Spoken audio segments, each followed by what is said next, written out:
Ano-ano ang mga ipagpapasalamat mo sa Panginoon sa nagdaang 2020? Ako, madami. And I just wanted to share to you guys. And also to remind na din sa goodness ng Diyos sa buhay ko ngayong 2020.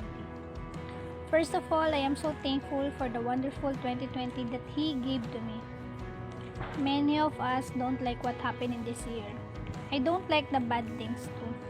But I love the good things He let me experience despite of the bad situation. Let's start with this.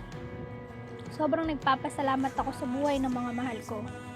My husband, my son, my parents, my family, my relatives, and my friends. Also, I am thankful kay Lord sa pagprotekta sa amin sa anumang karamdaman, aksidente, insidente, at sa napakaraming kalamidad.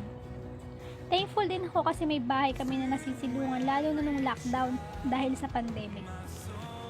Sobrang pasalamat ko din kasi may mga pagkain kaming naihahain sa hapagkainan and somehow, ito yung nagkukos ng pagtaba ko.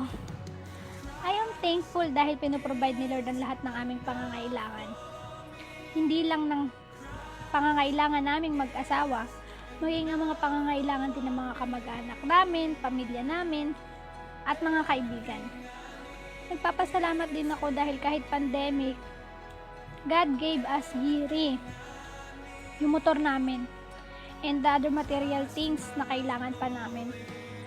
Also, nagpapasalamat din ako sa mga pag-provide niya ng mga pambayad namin sa bills.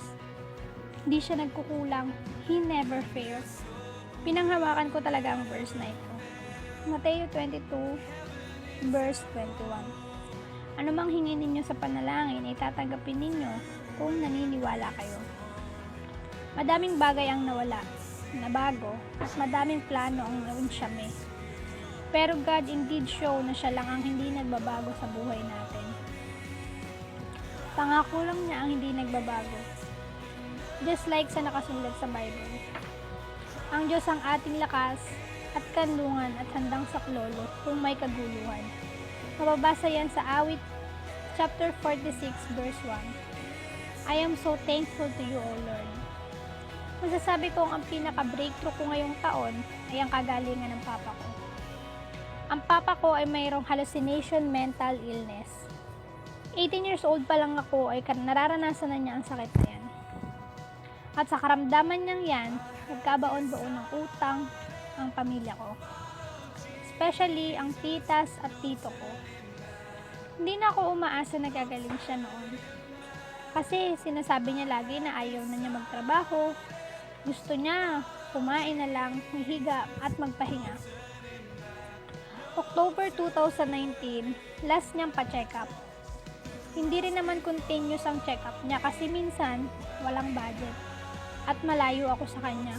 Wala siyang makakasama sa pagpapa-check up. But God is indeed working behind the scene.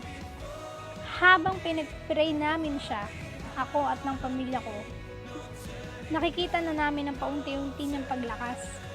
Hanggang noong December 9, 2020, umuwi ako. Birthday niya.